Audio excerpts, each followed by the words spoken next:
Loan নিয়ে কেউ হয় কোটিপতি আর কেউ হয় পথের ফকির। পার্থক্যটা কোথায় জানেন?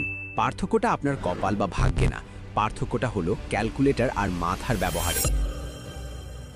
আজকের ভিডিওতে আপনি জানতে পারবেন ধনীরা আসলে কিভাবে লোন নিয়ে আরও ধনী হয়, আর আমাদের মতো সাধারণ মানুষ কেন লোন নিয়ে নিঃস্ব হয়ে যায়।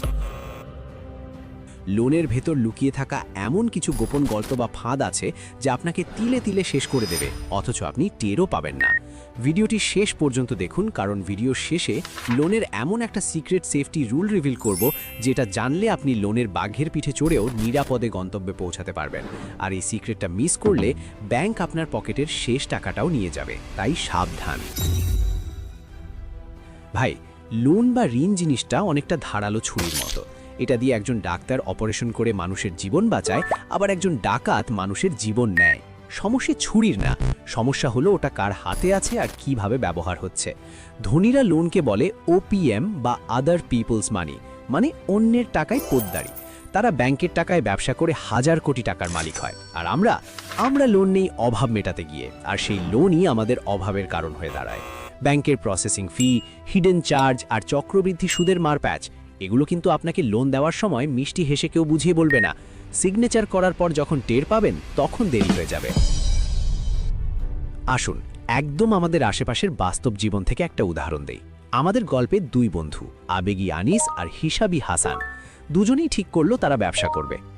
আনিস ভাবলো চাকরি আর ভালো লাগে না, লোন নিয়ে একটা হার্ডওয়্যার আর স্যানিটারির দোকান দেব, মহল্লায় ভাবই আলাদা হবে। সে ব্যাংক থেকে 10 লাখ টাকার একটা লোন নিল, সুদের হার 10%, মেয়াদ 5 বছর। টাকা হাতে পেয়েই আনিস ভাবলো দোকানটা এমন চাকচিক্যময় করতে হবে যেন কাস্টমার দূর থেকে দেখেই দৌড়ে চলে আসে। সে 10 লাখ টাকার মধ্যে 4 লাখ টাকা খরচ করলো দোকানের ডেকোরেশন, ফলস সিলিং, দামি লাইট আর নিজের বসার জন্য একটা রাজকীয় চেয়ার কিনতে।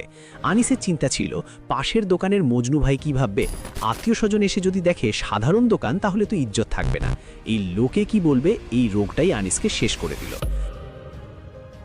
বাকি 6 লাখ টাকার মাল তুলল। অন্যদিকে হাসানও 10 লাখ টাকা লোন নিল, কিন্তু হাসান কোনো দামি ডেকোরেশন করল না। সে বলল দোকান সুন্দর দিয়ে কি ধুয়ে পানি খাবো, আমার দরকার মাল। সে সাধারণ র্যাক বানিয়ে 8 লাখ টাকার মাল বা ইনভেন্টরি কিনল। তাছাড়া বেশি মাল কেনার কারণে হাসান মহাজনের কাছ থেকে পাইকারি দরে ডিসকাউন্টও পেল, মানে লোন নেওয়ার শুরুতেই সে লাভের খাতায় নাম লেখালো। ব্যবসার নিয়মই হলো কেনায় লাভ করতে না পারলে বেচায় লাভ করা কঠিন। আর বাকি 2 লাখ টাকা সে ব্যাংকের আলাদা একটা অ্যাকাউন্টে রেখে দিল, ব্যাকআপ বা ইমার্জেন্সি ফান্ড হিসেবে। এবার খাতা কলমের নিষ্ঠুর হিসাবটা দেখুন, যেটা আনিস লোন নেওয়ার আগে করেনি। 10 লাখ টাকার লোন 10% সুদে 5 বছরের জন্য নিলে প্রতি মাসে ব্যাংকে কিস্তি বা ইএমআই দিতে হবে প্রায় 21,250 টাকা। অর্থাৎ ব্যবসা হোক বা না হোক, মাসের 1 তারিখে ব্যাংকের টেবিলে 21,250 টাকা আপনাকে রাখতেই হবে। ব্যবসা শুরুর 3 মাস পর আনিসের দোকান দেখতে সুন্দর, কিন্তু তার কাছে মালের ভ্যারাইটি কম। কাস্টমার এসে মাল না পেয়ে ফিরে যায়।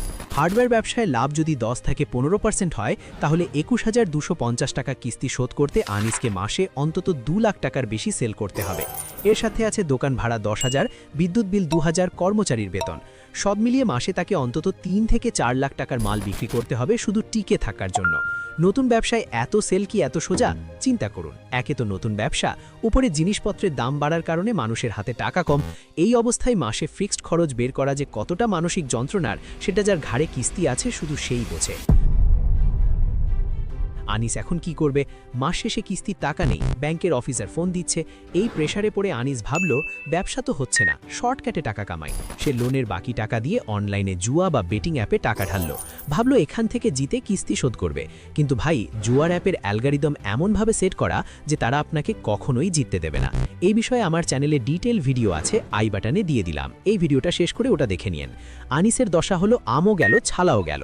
সে এখন বাপের জমি বিক্রি করার জন্য দালাল খুঁজছে। আনিস লোন নিয়েছিল বড় লোক হতে, কিন্তু ক্যালকুলেশন না থাকায় সে এখন ডেট ট্র্যাপ বা ঋণের ফাঁদে আটকা। এবার আসি হাসানের কাছে। হাসান যেহেতু ডেকোরেশনে টাকা নষ্ট করেনি এবং তার কাছে বেশি মাল ছিল, তার বিক্রি আনিসের চেয়ে ভালো। তবুও প্রথম 2 মাস তার ব্যবসায় লাভ হয়েছে মাত্র 10,000 টাকা, কিন্তু তার কিস্তি তো 21,000 টাকা। এখানেই হাসান তার সেই 2 লাখ টাকার ব্যাকআপ ফান্ড কাজে লাগালো। সে পকেট থেকে বা অন্য কোথাও ধার না করে ব্যাকআপ ফান্ড থেকে কিস্তি দিল। 6 মাস পর যখন তার ব্যবসা জমে উঠল, তখন সে ব্যবসার লাভ দিয়ে কিস্তি চালাচ্ছে। 5 বছর পর লোন শোধ, আর হাসান এখন একটা প্রতিষ্ঠিত ব্যবসার মালিক। হাসান লোন নিয়ে কিনেছিল অ্যাসেট বা সম্পদ, মানে দোকানের মাল যা তাকে উল্টো টাকা দিচ্ছে, আর আনিস লোন নিয়ে কিনেছিল লায়াবিলিটি বা দায়, মানে ডেকোরেশন যা তাকে কোনো টাকা ফেরত দিচ্ছে না। অনেকে আবার লোন নিয়ে গ্রামে বাড়ি বা জমি কেনার কথা ভাবেন ভাড়া দিয়ে লোন শোধ করব। ভাই, এখানেও ক্যালকুলেটর দরকার। ধরুন আপনি 50 লাখ টাকা লোন নিয়ে একটা বাড়ি করলেন, মাসিক কিস্তি আসবে প্রায় 55,000 টাকা।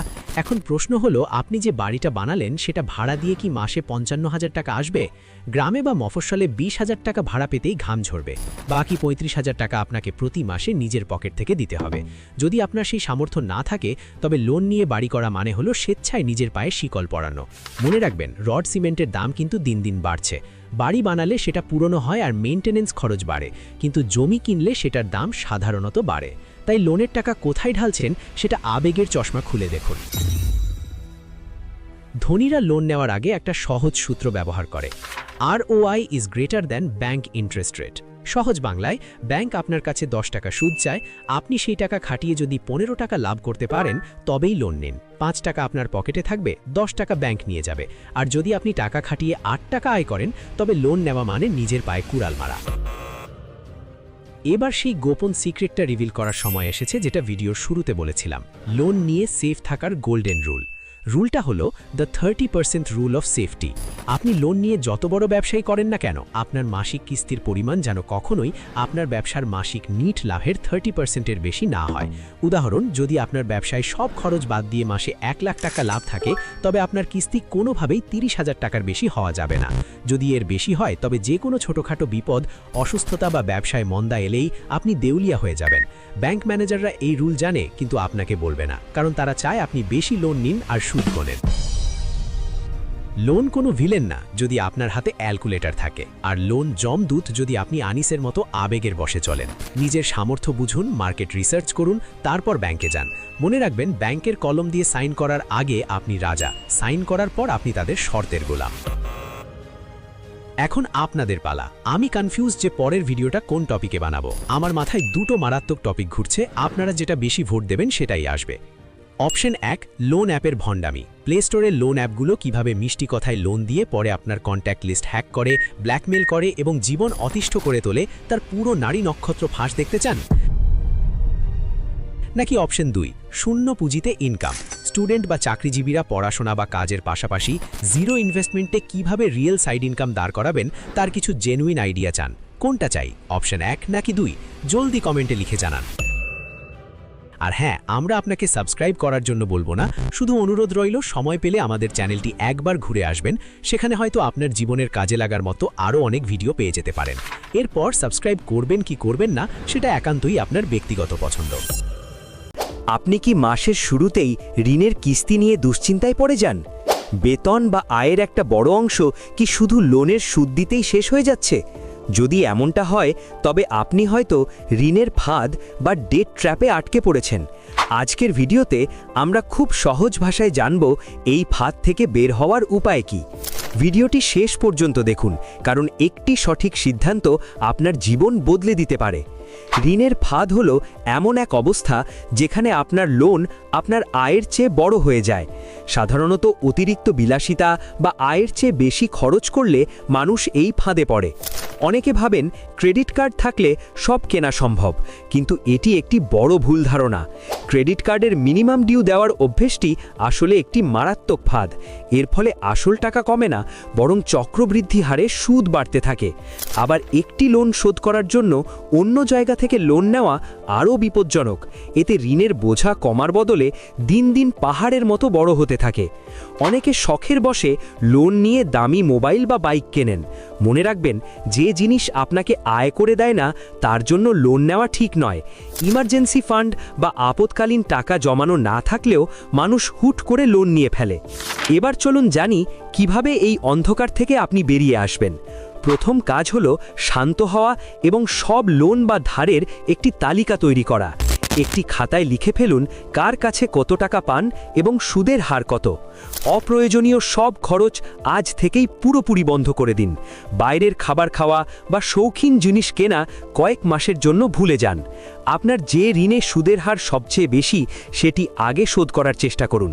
একে বলে ডেট অ্যাভালাঞ্চ পদ্ধতি, যা আপনার সুদের খরচ বাঁচাবে। অথবা সবথেকে ছোট লোনটি আগে শোধ করে মানসিক শান্তি পাওয়ার চেষ্টা করুন। একে বলে ডেট স্নোবল পদ্ধতি, যা আপনাকে লড়তে সাহস যোগাবে। যদি ক্রেডিট কার্ড থাকে তবে সেটি আলমারিতে তুলে রাখুন বা ব্যবহার বন্ধ করুন। সব ধরনের কেনাকাটা এখন থেকে শুধু নগদ টাকায় করার চেষ্টা করুন। ঘরে থাকা অব্যবহৃত কোনো জিনিস বিক্রি করে লোনের কিছু অংশ কমিয়ে ফেলুন। আপনার আয়ের নতুন কোনো উৎস খোঁজা যায় কিনা তা গুরুত্ব দিয়ে ভাবুন। পরিবারের সবার সাথে খোলামেলা আলোচনা করুন, যেন তারা আপনাকে সাহায্য করতে পারে। ব্যাংকের সাথে কথা বলুন, অনেক সময় তারা কিস্তির পরিমাণ কমিয়ে দেওয়ার ব্যবস্থা করে। ধৈর্য হারাবেন না, কারণ এই পরিস্থিতি থেকে বের হতে কিছুটা সময় লাগবে। প্রতিদিনের ছোট ছোট সাশ্রয় মাস শেষে বড় অঙ্কের টাকা বাঁচিয়ে দেয়। মনে রাখবেন, ঋণমুক্ত জীবনই হলো আসল স্বাধীনতা। লোন অ্যাপের চটকদার বিজ্ঞাপনে পা দেবেন না, এগুলো বিপদে ফেলতে পারে। নিজের বাজেট ডায়েরি মেনটেন করুন, যেন টাকার হিসেব আপনার হাতে থাকে। অন্যের দেখানো বিলাসিতার সাথে নিজের জীবনের তুলনা করবেন না। আর্থিক শৃঙ্খলা বজায় রাখলে যে কোনো বড় ঋণ থেকে মুক্তি পাওয়া সম্ভব। বড় কোনো কেনাকাটার আগে নিজেকে প্রশ্ন করুন, এটা কি সত্যিই আপনার দরকার? যদি দরকার না হয় তবে সেই টাকা দিয়ে কিস্তি শোধ করুন। এই কঠিন সময়ে নিজের ওপর বিশ্বাস রাখুন এবং ধৈর্য ধরুন। ভিডিওটি যদি আপনার উপকারে আসে তবে অন্যদের সাথেও শেয়ার করুন। কে জানে, হয়তো আপনার একটি শেয়ারে অন্য কারো জীবন বদলে যেতে পারে। আমাদের চ্যানেলে এমন আরও ভিডিও পেতে সাবস্ক্রাইব করে রাখুন। কোনো প্রশ্ন থাকলে কমেন্ট বক্সে অবশ্যই জানাবেন, আমি উত্তর দেওয়ার চেষ্টা করব। ভালো থাকুন, সুস্থ থাকুন এবং ঋণমুক্ত সুখী জীবন গড়ুন।